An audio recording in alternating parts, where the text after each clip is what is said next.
온 국민이 궁금해하던 아로의 실체가 드러났습니다. 기본적으로 지침이 국정원에서 내려온다. 그것을 오삼공단 핵심 간부가 직접 받아서 팀별로 과제를 준다. 각 팀은 서로 업무를 모르도록 점조직으로 운영된다. 이 모든 활동 결과는 이른바 블랙북이라고 불리우는 비밀번호 잠금장치가 부착된 가죽 가방에 담겨 보안을 기해 보고되는데 장관을 경유하여 청와대까지 올라갔다. 지난 대통령 선거에서 국정원과 사이버사령부가 부정선거를 조직적으로 공모한 정황입니다. 이 증언이 사실이라면 그야말로 충격적입니다.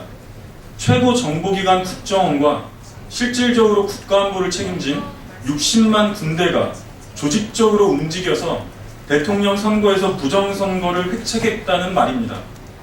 박근혜 선대위의 핵심 인사 연루 정황은 이미 나와 있고 청와대까지 보고되었다니 이명박 전 대통령 역시 혐의에서 자유롭지 못합니다.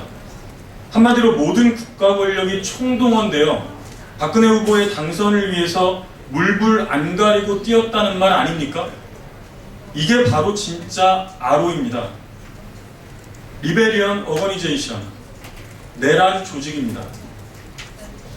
지난 9개월간 이 끔찍한 범죄 행위를 감추겠다고 필사적인 몸부림을 쳤지만 손바닥으로 하늘을 가릴 수는 없습니다. 급기야 진상규명을 강력하게 요구했던 진보당에 자신들의 내란죄를 거꾸로 뒤집어 씌우기까지 했습니다.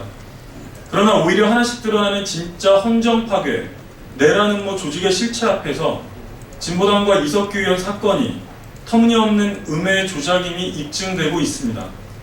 상식적으로 지금 당장 직무가 정지되어야 할 것은 바로 대통령과 청와대, 국정원과 국방부입니다.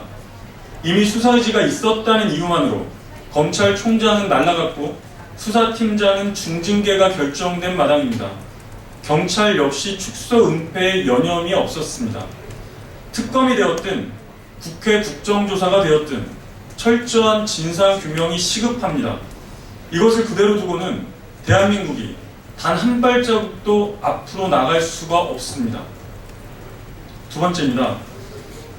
일본 정부의 대변인 스가 요시히데 관방장관이 어제 기자회견에서 안중근 의사를 범죄자라고 지칭했습니다.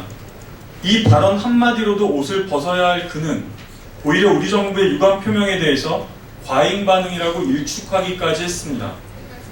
망언의 선도에는 늘 아베 총리가 있습니다. 그들의 망언이 의도적이며 치밀하게 계산된 결과라는 방증입니다. 며칠 전 발행된 일본 잡지를 통해서도 한국은 단지 어리석은 국가다. 박 대통령이 일본과 대립각을 세우는 것은 곁에 간신이 있기 때문이라고까지 했습니다. 여기서 간신은 윤병세 외교부 장관을 일컫는다고 합니다.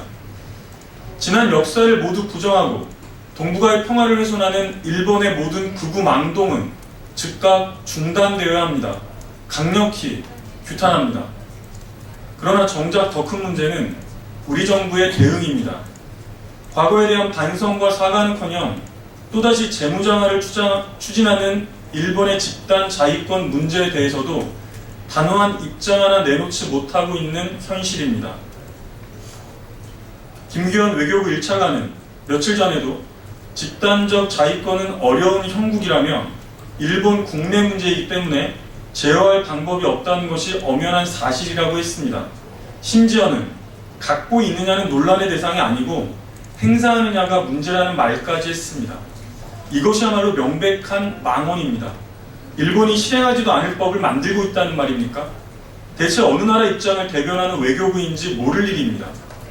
이 모든 사태 앞에도 역시 박근혜 대통령이 있습니다.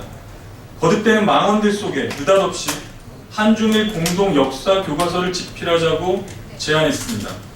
지난 15일 한일협력위원회 50주년 메시지에서는 미래지향적 관계를 발전시키자는 유화 제스처를 내놨습니다.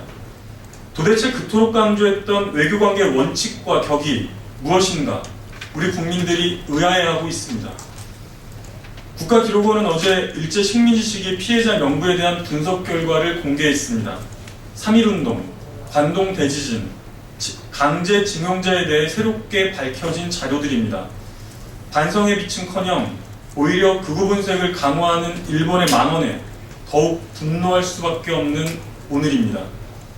사안이 불거질 때마다 의례적으로 내보내는 강력한 유감과 규탄 성명만으로는 근본적인 해결을 꾀하기 어렵습니다. 박근혜 정부와 집권여당 새누리당이 더 늦기 전에 철저한 친일잔재 청산에 나설 것을, 무엇보다 일본의 집단 자위권에 대해서 분명한 반대 입장을 내놓을 것을 강력히 재차 촉구합니다. 이상입니다.